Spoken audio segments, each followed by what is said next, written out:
आपको यह जानकर हैरानी होगी कि कन्या का जन्म हर किसी के घर में नहीं होता। कन्या का जन्म उसी व्यक्ति के घर में होता है जो भाग्यशाली होते हैं और अपने पूर्व जन्मों में बहुत पुण्य किए होते हैं। आज की इस वीडियो में हम जानेंगे कि भगवान किस घर को कन्या के जन्म के लिए चुनते हैं और वह कौन से पुण्य कर्म है जिसके कारण मनुष्य पुत्री के माता पिता बनने का सौभाग्य पाते हैं। इसके साथ ही साथ हम आपको इतिहास में वर्णित ऐसी कई बातें बताएंगे जिससे आपको विश्वास हो जाएगा कि पुत्री का जन्म बोझ नहीं बल्कि सौभाग्य का विषय है।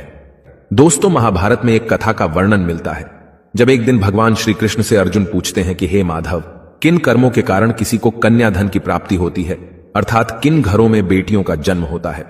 तब भगवान श्री कृष्ण अर्जुन से कहते हैं कि हे पार्थ, किसी भी घर में पुत्र का जन्म भाग्य से होता है परंतु पुत्रियों का जन्म सौभाग्य से होता है। जो भी स्त्री या पुरुष अपने पूर्व जन्म में अत्यधिक पुण्य कर्म किए होते हैं उन्हें ही पुत्री के माता पिता और सगे संबंधी होने का सौभाग्य प्राप्त होता है। इतना ही नहीं, पुत्रियों के जन्म के लिए उन्हीं घरों को चुना जाता है जो पुत्रियों का भार सहन कर सके, क्योंकि तीनों लोकों में स्त्री अर्थात पुत्रियां ही ऐसी होती हैं जिनका भार हर कोई नहीं उठा सकता। क्योंकि जिस पुत्री को कई वर्षों तक अपना मानकर रखा जाता है, एक दिन उसका दान कर पाना सबके लिए संभव ही नहीं होता। वो पुत्रियां ही होती हैं जो घर वालों और अपनों की खुशी के लिए अपना हर एक चीज न्यौछावर कर देती हैं। हे अर्जुन, जिस दिन इस सृष्टि में बेटियों का जन्म होना रुक जाएगा उस दिन सृष्टि भी ठहर जाएगी और इस सृष्टि का अंत हो जाएगा। दोस्तों, जब आप भगवान श्री कृष्ण की इन बातों पर गौर करेंगे तो आपको समझ आएगा कि उनका कहना कितना सही है। क्योंकि अगर इस संसार में पुत्रियां ही नहीं होंगी तो ना वंश आगे बढ़ेगा और ना ही ये सृष्टि। कई लोग कहते हैं कि हिंदू इतिहास में स्त्रियों का महत्व नहीं है, जो सर्वथा गलत है, और जिस इतिहास में स्त्री का महत्व नहीं है वह इतिहास हमारा है ही नहीं। धन की देवी लक्ष्मी हो, दुर्गा हो या घोर रूप में महाकाली हो, नारी सर्वस्व पूजी गई है। दोस्तों, कहते हैं कि लड़कियां लड़कों से कम नहीं। इस बात की पुष्टि हमारे धर्म ग्रंथ भी करते हैं। वशिष्ठ जी की पत्नी माता अरुंधति ने वरुणदेव और इंद्रदेव को ब्रह्म ज्ञान दिया था। सभी धनुर्धर की भांति द्रौपदी भी शस्त्र विद्या जानती थीं।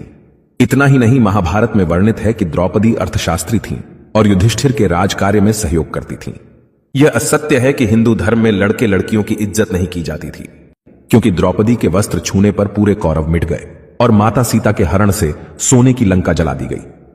दोस्तों, जब रामायण में भगवान राम शिव जी का धनुष तोड़ देते हैं तो राजा जनक विवाह के लिए दशरथ जी को बुलावा भेजते हैं। दशरथ जी आकर जनक जी को प्रणाम करते हैं। आजकल आप देखते होंगे कि वर पक्ष के लोग ज्यादा घमंड में रहते हैं। वो लड़की के माता पिता को खुद प्रणाम करना अपना अपमान समझते हैं, जबकि राजा दशरथ के प्रणाम करने पर जनक जी उन्हें मना करते हैं तथा अत्यंत सरल भाव से कहते हैं कि आप दूल्हे वाले हैं, बड़े हैं, अयोध्यापति हैं, श्रेष्ठ हैं, ऐसा ना करें। तब दशरथ जी कहते हैं कि बड़े तो आप हुए क्योंकि आप दाता हैं और मैं याचक। आपकी पुत्री का दान हम लेने आए हैं, इसलिए बड़े आप हुए। हां दोस्तों, लड़की के पिता को गर्व होना चाहिए कि वह देने वाले हैं। शास्त्रों में बताया गया है कि मृत्यु के बाद पुत्र पिंडदान करे तभी पिता को मुक्ति मिलती है। परंतु एक लड़की के पिता जब उसे अच्छा वर देखकर ब्याह देते हैं तभी उनकी 21 पीढ़ियों को मुक्ति मिल जाती है। इसलिए हमेशा अपनी पुत्री को प्रेम दें जिसने आपके घर में जन्म लेकर आपको पुण्य का भागी बनाया है। आपने भी कई लोगों को कहते हुए जरूर सुना होगा कि जिस घर में बेटी का जन्म होता है वह घर स्वर्ग के समान होता है, क्योंकि बेटा तो केवल एक कुल को रोशन करता है लेकिन बेटियां 2 कुलों को रोशन करती हैं। माता पिता के घर वह एक बेटी के रूप में अपना उत्तरदायित्व निभाती है और ससुराल आकर बहू के रूप में अपने कर्तव्य का पालन करती है। आजकल आप सुनते होंगे कि बहू बेटियां किसी की मृत्यु हो जाने पर उसका पिंडदान नहीं कर सकती, लेकिन यह बिल्कुल भी सही नहीं है, क्योंकि रामायण में बताया गया है कि प्रभु श्री राम के पिता राजा दशरथ की जब मृत्यु हो गई तो माता सीता अर्थात राजा दशरथ की बहू ने ही उनका पिंडदान किया था, जिससे उन्हें जन्म मरण के इस चक्र से मुक्ति मिल गई थी। इतना ही नहीं, गरुड़ पुराण के प्रेत कल्प में बताया गया है कि कोई भी व्यक्ति किसी मृत के लिए पिंडदान कर सकता है और इसलिए बेटियां भी अपने पिता के नाम का पिंडदान कर सकती हैं। व्यवहारिक दृष्टिकोण से वहीं अगर ससुराल पक्ष में कोई पुत्र नहीं है तो इस स्थिति में बहू भी पिंडदान कर सकती है। इसलिए दोस्तों, वो लोग बहुत किस्मत वाले माने जाते हैं जिनके घर एक संस्कारी पुत्री का जन्म होता है। शायद यही कारण है कि बेटियों को लक्ष्मी का दर्जा दिया गया है। बहुत से लोगों की सोच होती है कि बेटी है तो बिना समय गंवाएं और पढ़ाई में पैसे खर्च किए जल्द से जल्द शादी कर दो, लेकिन यह छोटी सोच बेटी के भविष्य को बर्बाद कर देती है। जरा सोचकर देखिए, एक बच्चे के मन में कितने सपने होते हैं। उसे कुछ हासिल करना है, उसे कुछ बनना है, लेकिन यह सपने केवल सपने बनकर रह जाते हैं। इसलिए अपनी बेटियों को सपने पूरे करने का अवसर देना चाहिए। उन्हें जीवन में हर खुशी दें जिसके लिए आप सक्षम हैं और जो उन्हें मिलनी चाहिए।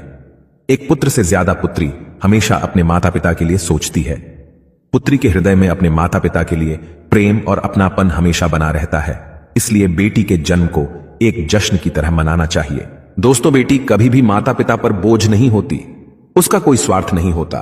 पहले वह अपने माता पिता के लिए करती है और शादी के बाद ससुराल के लिए। वह सिर्फ अपनी और अपने परिवार की किस्मत बनाने के लिए जन्म लेती है। दोस्तों, भगवान केवल उसी को पुत्री का सुख देते हैं जिसके अंदर उस कन्या धन को संभालने का सामर्थ्य होता है। कई लोग गरीब होकर भी अपनी बेटी को अच्छी परवरिश देते हैं। एक बार स्वामी विवेकानंद वैष्णो देवी की सीढ़ियां चढ़ रहे थे। बगल से एक किसान अपनी बेटी को कंधे में बिठाकर सीढ़ियां चढ़ रहा था।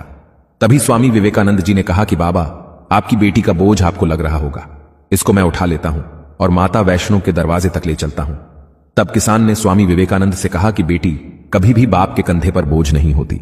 बेटी अगर बाप के कंधे पर हो तो बाहर के बोझ को हल्का कर देती है।